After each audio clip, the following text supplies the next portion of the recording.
Hello student, I hope आप लोग अच्छे होंगे, स्वस्थ होंगे और आप लोग की पढ़ाई मैट्रिक की तैयारी बहुत अच्छे से चल रही होगी।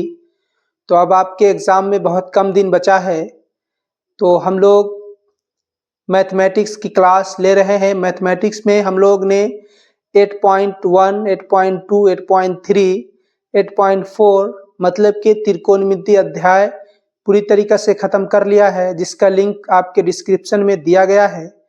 और हम लोग निर्देशांक ज्यामिति जिसमें 7.1 और 7.2 का 5 नंबर सवाल तक हल कर चुके हैं। तो 5 नंबर सवाल तक का वीडियो आपको डिस्क्रिप्शन में मिल जाएगा और इसका आई बटन पे लिंक दिया जा रहा है, तो आप लोग वहां जाकर देख लें। और बच्चों, आप लोग मेहनत से मैट्रिक की तैयारी करें और मेहनत से पढ़ते रहें, क्योंकि एग्ज़ाम बहुत करीब है, इसलिए ज़्यादा से ज़्यादा मैट्रिक की तैयारी अच्छे से करते रहें। मैट्रिक में बच्चों 5 सब्जेक्ट है, एक इंग्लिश भी है 6, जो हमें इंग्लिश का नंबर नहीं जुड़ता है। तो हम लोगों को पाँचों सब्जेक्ट का मेहनत से तैयारी करना है। एक सब्जेक्ट पे फोकस करेंगे तो दूसरा सब्जेक्ट छूट जाएगा, इसलिए हमें पाँचों सब्जेक्ट को बराबर से ध्यान देना है। तो आइए, आज का टॉपिक हम लोग का है निर्देशांक ज्यामिति का 7.2 का 6 नंबर सवाल से हम लोग आज स्टार्ट करेंगे। 7.2 के 5 नंबर सवाल तक का वीडियो आपके डिस्क्रिप्शन में मिल जाएगा, लिंक दिया हुआ है, वहां जाकर आप देख सकते हैं। तो चलिए, आज का क्लास हम लोग स्टार्ट करते हैं 7.2 का 6 नंबर सवाल से। तो अपने अपने पास कलम, कॉपी और किताब रखें और किताब में आप लोग पढ़ें कि 7.2 के 6 नंबर सवाल क्या कह रहे हैं। तो आइए देखते हैं 7.2 के 6 नंबर सवाल कह रहा है कि यदि बिंदु 1, 2, 4 और y, x और 6, 3, 5 इसी क्रम में लेने पर एक समांतर चतुर्भुज के शीर्ष हो तो x और y का मान ज्ञात करना है। तो माय डियर स्टूडेंट, सबसे पहले हम 6 नंबर सवाल के लिए एक समांतर चतुर्भुज का फिगर ड्रॉ करेंगे। तो आइए, सबसे पहले हम एक समांतर चतुर्भुज ड्रॉ करते हैं। समांतर चतुर्भुज इसी तरीका का होता है।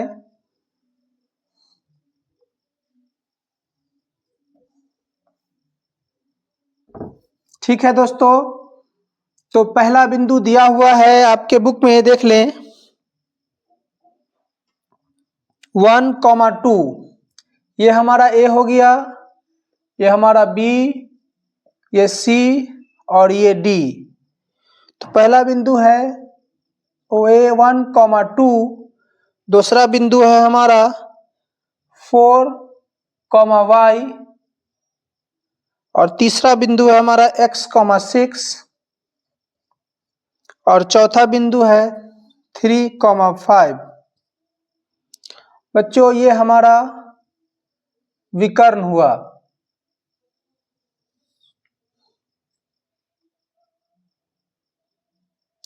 ठीक है बच्चों, ये हमारा समांतर चतुर्भुज है। समांतर चतुर्भुज का मतलब ये होता है कि आमने और सामने की भुजा बराबर होती है और उसके विकर्ण भी बराबर होते हैं, उसे ही हम समांतर चतुर्भुज कहते हैं। तो यहाँ देखिए, समांतर चतुर्भुज में ए और बी और सी और डी का मान दिया हुआ है और ये हमारा विकर्ण है, बी डी विकर्ण है और एसी विकर्ण है। तो बच्चों, अगर हम इससे ए और सी से मध्य बिंदु अगर बिंदु ज्ञात करते हैं, बी और डी का मध्य बिंदु ज्ञात करते हैं, तो मध्य बिंदु का फॉर्मूला भी बच्चों हमें पता है कि x1 प्लस x2 बटा 2, y1 प्लस y2 बटा 2। और बच्चों, क्वेश्चन में हमें x और y का मान निकालना है, तो x और y का मान हम लोग मध्य बिंदु ज्ञात करके x और y का मान निकाल सकते हैं आसानी से। तो चलिए, हम लोग इसका एक एक करके हल करते हैं। माना ए बी सी डी एक समांतर चतुर्भुज है। माना ABCD एक समांतर चतुर्भुज है, समांतर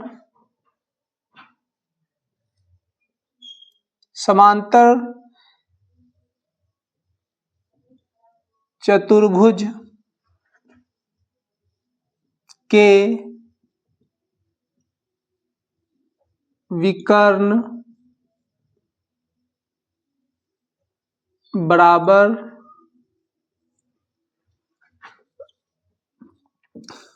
होते हैं।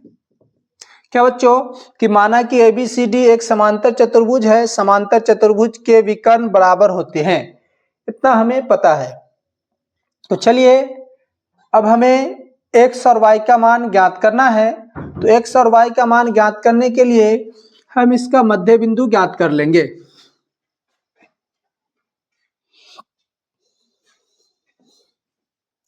तो यहां हम लिखेंगे AC तथा BD का मध्य बिंदु निर्देशांक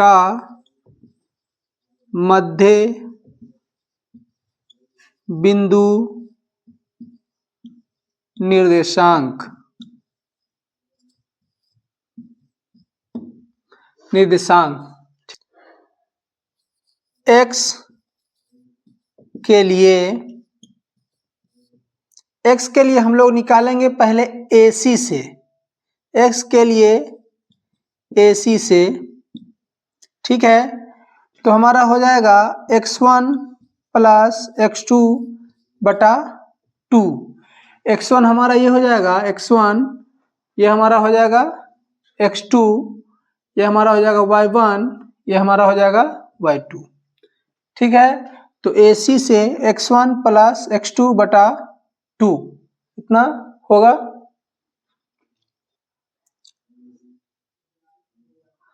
बराबर BC से तो x1 प्लस x2 बटा 2। अब यहाँ पे हम लोग AC से x1 का मान और x2 का मान डालेंगे। तो AC से x1 का मान हमारा 1 है, प्लस x2 का मान क्या है, x है, और बटा 2 बराबर BC से हम लोग, BC के लिए हमारा ये हो जाएगा x1, ये हो जाएगा y1, ये हमारा x2, सॉरी ये नहीं, ये हमारा हो जाएगा x2 और ये हो जाएगा y2। तो देखिए BC से x1 का मान हमारा 4 प्लस x2 हमारा हो जाएगा 3 बटा 2। तो यहाँ देखिए ये 2 से ये 2 खत्म हो जाएगा, ये बचेगा 1 प्लस x बराबर 7। तो x बराबर बच्चों 7 माइनस x, तो x बराबर हमारा 6 आ जाएगा। x बराबर कितना आ जाएगा, 6 आ जाएगा, ठीक है। तो उसी तरीके से हम लोग y का मान भी निकाल लेंगे। x का मान हमारा 6 आ गया, तो y का मान हम इसी तरीके से निकाल लेंगे। तो आइए y के लिए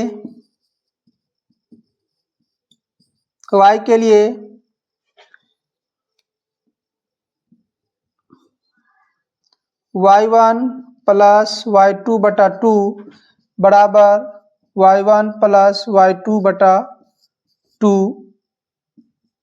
तो y1 देखिए हमारा AC के लिए y1 है हमारा 2 प्लस y2 है हमारा 6 बटा 2 बराबर y1 है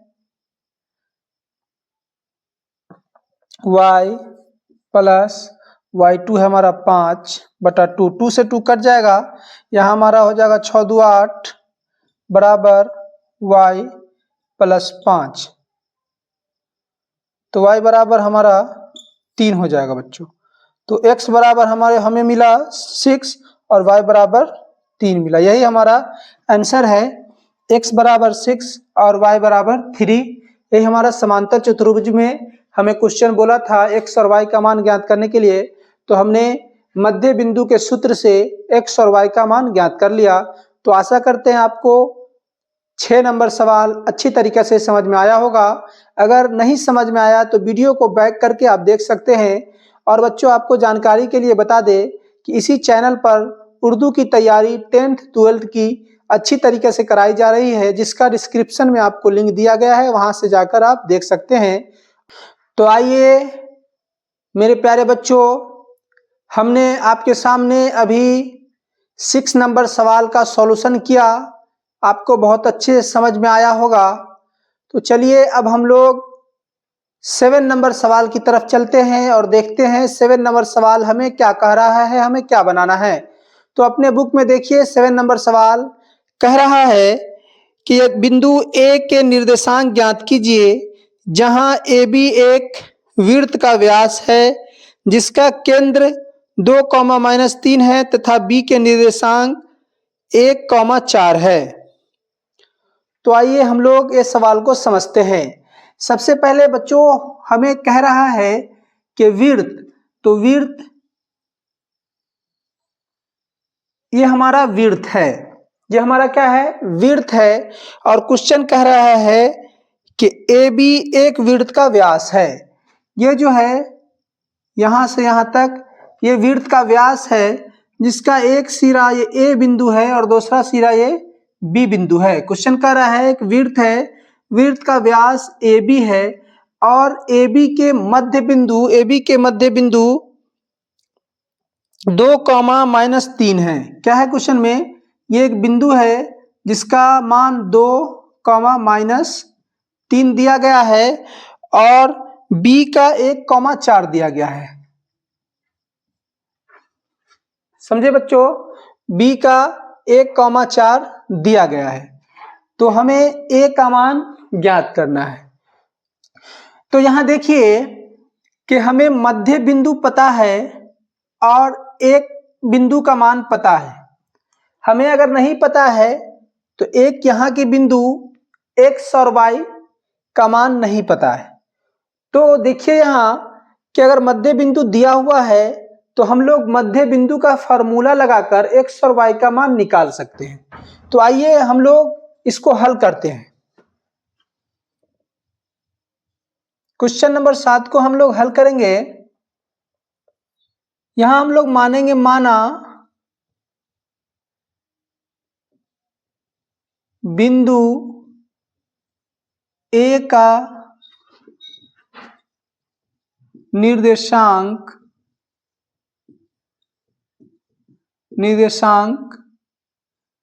x, y है। ठीक है, x1, y1। तो ये हमारा बिंदु हो जाएगा x1, y1। ठीक है, समझ में आ रहा होगा आप लोग को। अब यहां मध्य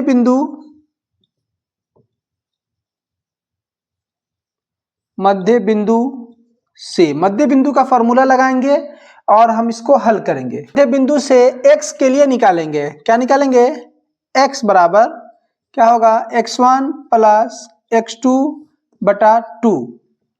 देखिए बच्चों x का मान दिया हुआ है 2 बराबर x1 हमें पता नहीं, x1 + x2 हमें 1 दिया हुआ है बटा 2। अब ऐसे हम क्रॉस गुना करेंगे तो 2 से 2 मल्टीप्लाई करेंगे तो हमारा 4 हो जाएगा, x1 + 1। अब इसको हम इधर भेजेंगे या इसको इधर भेजें तो x1 बराबर हमारा हो जाएगा 4 - 1 = 3। x1 का मान हमें 3 मिल गया। अब हमें निकालना है पुनः y के लिए, y बराबर y1 + y2 बटा 2। तो y का मान देखिए दिया हुआ -3 बराबर y1 हमें पता नहीं है तो y1 + y2 दिया हुआ है 4 बटा 2। इसको हम लोग इधर मल्टीप्लाई करेंगे तो हमारा हो जाएगा -6 बराबर y1 + 4। तो देखिए -6 और इसको हम लोग इधर ले जाएंगे 4 को तो -4 हो जाएगा बराबर y1। तो y1 बराबर हमारा हो जाएगा -10। तो देखिए कितनी आसानी से हम लोग x का मान और y का मान निकाल लिए। तो हमारा x1, y1 का निर्देशांक हो गया बच्चों 3, -10। यही हमारा आंसर हुआ। तो आपको 7 नंबर सवाल बहुत अच्छे से समझ में आया होगा। हमने आपको समझाया कि एक वृत्त है, वृत्त में ए और बी वृत्त का व्यास है, ए बी एक वृत्त का व्यास है, जिसमें एक बिंदु 2, -3 दिया हुआ है, मध्य बिंदु ए बी के व्यास का मध्य बिंदु 2, 3 दिया हुआ है, और एक बी बिंदु है, बी निर्देशांक 1, 4 दिया हुआ है। हमें ए का निर्देशांक पता नहीं था, तो हमने ए का निर्देशांक माना बिंदु ए का निर्देशांक x, y। अब हमें ये देखना है कि जब हमें मध्य बिंदु मध्य का मान दिया हुआ है तो हम आसानी से ये मान निकाल सकते हैं। x का मान दिया हुआ है, x1 नहीं दिया हुआ, तो हम मध्य बिंदु से x बराबर x1 प्लस x2 का मान पुट किए और x1 का मान हमने निकाल लिया। उसके बाद बच्चों y बराबर y1 प्लस y2 का मान पुट किया तो हमें y का मान निकल गया। तो आशा करते हैं आपको अभी तक क्वेश्चन नंबर 7 तक बहुत अच्छे से समझ में आया होगा। तो आप लोग इसका स्क्रीनशॉट ले लें। हमने अभी 7 नंबर सवाल हल किया है, अब 8 नंबर सवाल की तरफ चलते हैं और 8 नंबर सवाल देखते हैं क्या कहता है। तो देखिए 8 नंबर सवाल कह रहा है, अपने बुक में देखिए कि यदि ए और बी क्रमशः -2 और 2, -4 हो तो पी के निर्देशांक ज्ञात कीजिए ताकि AP बराबर 3/7 AB हो और P रेखाखंड AB पर स्थित हो। तो आइए इसे हम हल करते हैं। तो सबसे पहले हम लोग क्या करेंगे, एक रेखा ड्रॉ करेंगे। हमने आपको शुरू से बताते हुए आए हैं कि सबसे पहले एक रेखा ड्रॉ होगा जिसमें क्वेश्चन में दिया हुआ है कि यदि ए और बी क्रमशः 2, -2 और 2, तो देखिए ए का एक बिंदु है ए, तो ए का निर्देशांक दिया हुआ है क्वेश्चन में -2 और -2, -2 और -2 दिया हुआ है। एक बिंदु है इस बी का निर्देशांक दिया हुआ है 2, -4 दिया हुआ है, और हमें कह रहा है कि तो बिंदु P के निर्देशांक ज्ञात कीजिए यदि AP बराबर 3/7 AB हो। तो जो दिया गया है बच्चों क्वेश्चन नंबर 8 में, उसे हम पहले नोट करेंगे। दिया है AP बराबर, क्या दिया हुआ है क्वेश्चन में, AP बराबर 3/7 AB, 3/7 AB। तो आइए इसको हम लोग पहले हल करते हैं। तो देखिए इसको इधर हम भेज दिए तो क्या हो जाएगा, 7AP बराबर 3AB। क्या हो जाएगा, 7AP बराबर 3AB। तो अब यहां देखेंगे हम लोग AP बराबर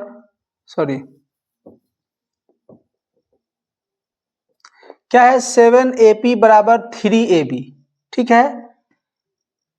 तो अब यहां देखिए AP बराबर क्या हो जाएगा, AP बराबर हमारा ये 7 नीचे चला जाएगा, ये 7, और ये AB इधर आ जाएगा, ठीक है। ये AB यहाँ आएगा तो ये 3 ऊपर हो जाएगा, ठीक है। ये 3 बच गया तो AB यहाँ आ जाएगा गुणक। तो AP बराबर 3 और AB बराबर 7। तो एक बिंदु मानते हैं यहाँ P है, जिस बिंदु का P है तो जिसको AP को जो विभाजित करती है वो 3 में, और AB यहां से लेकर बच्चों यहां तक का जो मान है कितना है, 7 है। तो हमें यहां से यहां तक का मान 7 अगर दिया हुआ है और यहां से यहां तक की दूरी 3 दी हुई है, तो क्या बच्चों हम यहां से यहां तक की दूरी निकाल नहीं सकते हैं? तो आराम से निकाल सकते हैं। 7 में से 3 जाएगा तो 4 होगा। तो बच्चों हमें यहाँ मिल गया कि वो बिंदु AB, P बिंदु AB को 3:4 में विभाजित करती है।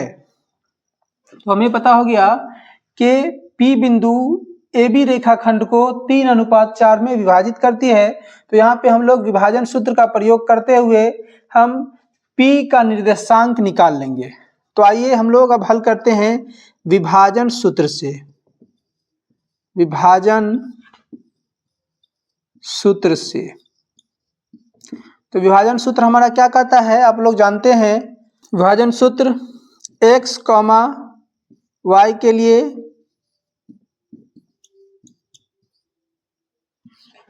बराबर m1x2 प्लस m2x1 बटा m1 प्लस m2, उसके बाद m1y2 प्लस m2y1 बटा m1 प्लस m2। तो हम लोग मान रखेंगे जल्दी जल्दी। m1 ये हमारा m1 हो गया, ये हमारा m2 हो गया, ये हमारा x1 हो गया, ये हमारा y1 हो गया, ये हमारा x2 हो गया, ये हमारा y2 हो गया। ठीक है, तो जल्दी जल्दी हम लोग मान पुट करेंगे। तो m1 हमारा दिया हुआ है 3 गुना x2 दिया हुआ है हमें 2 प्लस m2 दिया हुआ है 4 और x1 दिया हुआ है -2 बटा 3 प्लस 4। उसी तरीके से m1 3 गुना y2 दिया हुआ है -4 प्लस m2 दिया हुआ है 4, m2 दिया हुआ है 4 और गुना y1 दिया हुआ है -2 बटा 3 प्लस 4। इतना होगा, इतना आपको समझ में आया।